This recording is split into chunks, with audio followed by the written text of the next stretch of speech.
Bonjour, je vous en prie, installez-vous, bienvenue.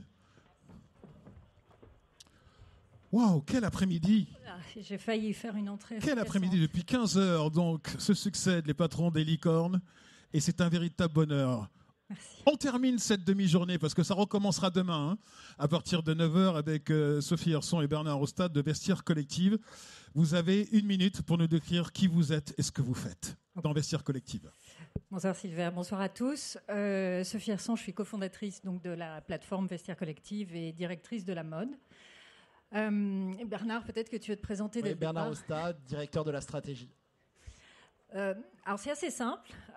Vestiaire Collective, c'est une marketplace d'achat et de vente d'articles de mode de seconde main de luxe.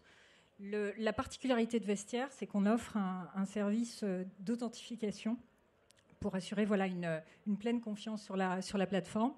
On a créé la société avec Fanny Moisan il y a 13 ans, donc en 2009. Aujourd'hui, c'est une plateforme d'envergure internationale. On est présent dans toute l'Europe, aux États-Unis et en Asie, alors plus particulièrement Hong Kong, Singapour, Australie et très dernièrement la Corée du Sud. Et voilà, l'ampleur de Vestiaire aujourd'hui en quelques chiffres.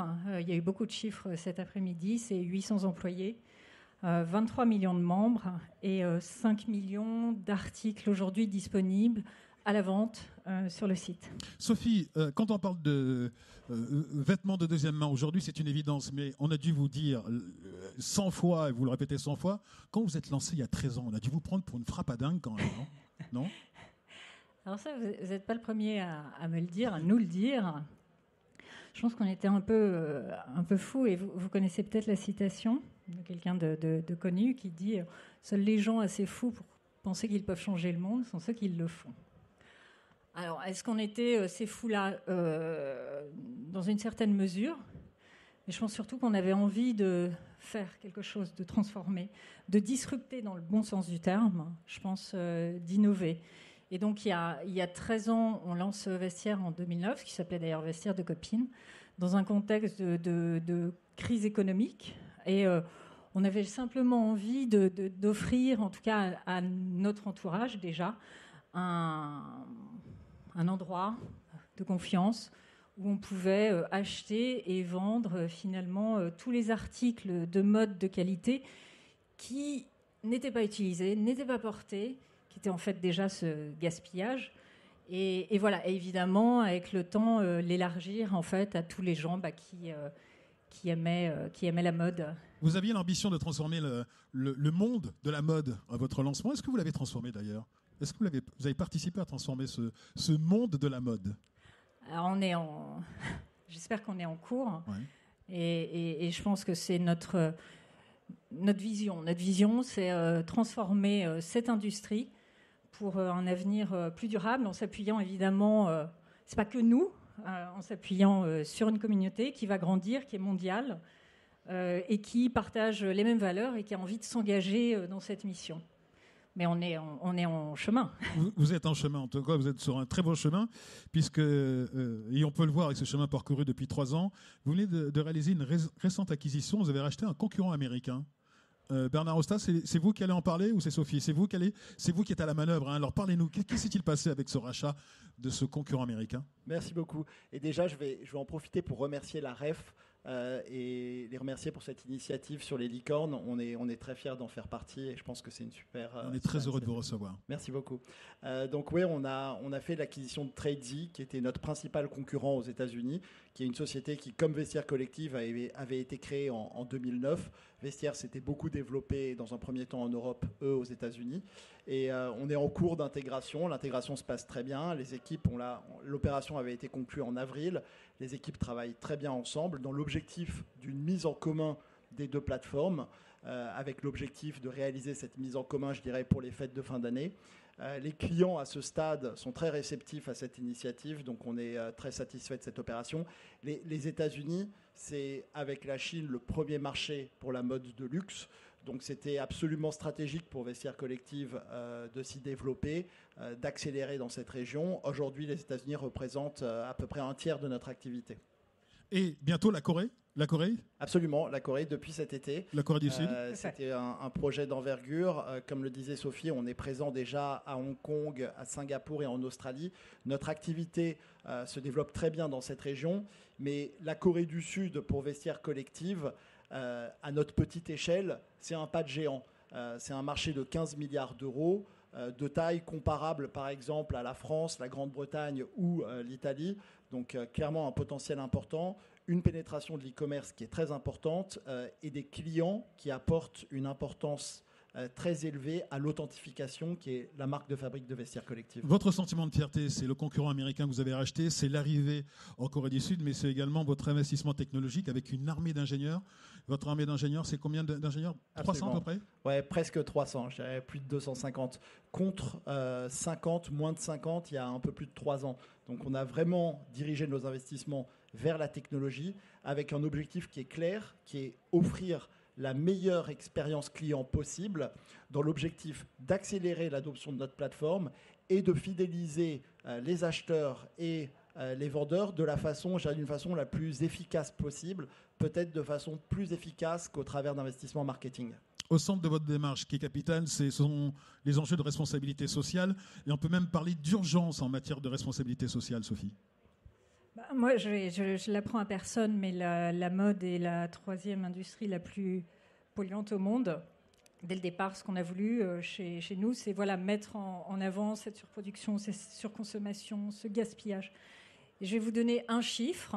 Il y a eu beaucoup de chiffres, mais un qui est très marquant pour moi et qui montre l'impact de Vestiaire, c'est quand vous faites la démarche, parce qu'il y a une action de la part du consommateur. Quand il fait la démarche d'acheter un article de seconde main, il réduit de 90% l'empreinte environnementale comparé à un article neuf que vous iriez acheter en boutique.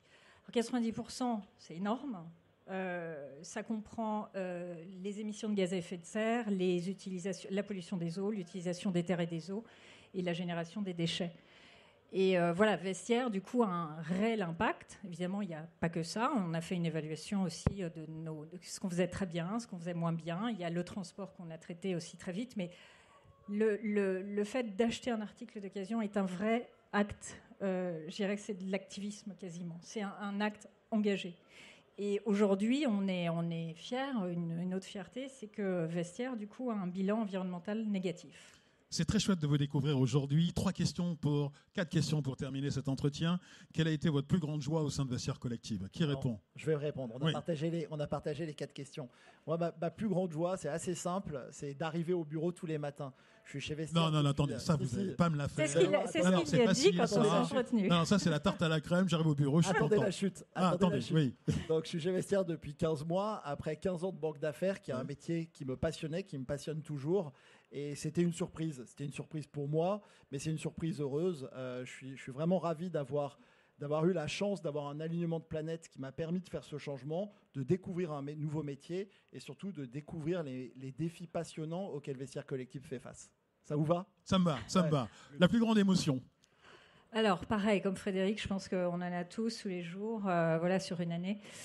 Moi, je pense 2021, on fait une levée de fonds et il y a un Kering qui rentre en investissement chez Vestiaire. Au-delà de l'aspect 178 millions, je crois, c'est ça? Alors, sur ce tour, mémoire. oui. D'accord. C'est global sur ce tour. Au-delà de l'aspect financier qui était évidemment important pour Vestiaire, et c'est aussi à cette occasion qu'on est devenu licorne. C'est pas que avec Kering, mais en tout cas le fait qu'il y ait une vraie, vous savez, moi je venais du milieu de la mode, qu'il y ait une vraie reconnaissance, une marque de confiance, de reconnaissance d'un leader du luxe, j'avoue que c'était une grande fierté personnelle, mais aussi pour mon associé. Et je dois dire que la fierté est d'autant plus grande que Kering est un des pionniers dans les enjeux environnementaux et sociaux. Et ça fait la fierté d'autant plus grande. La plus grande difficulté, le plus grand défi? Je vais reparler de la Corée. Oui. Quand on est rentré en Corée, on a fait un effort de localisation très important. Quand je dis localisation, c'est la langue, mais c'est aussi la navigation, les paiements, les passwords, etc.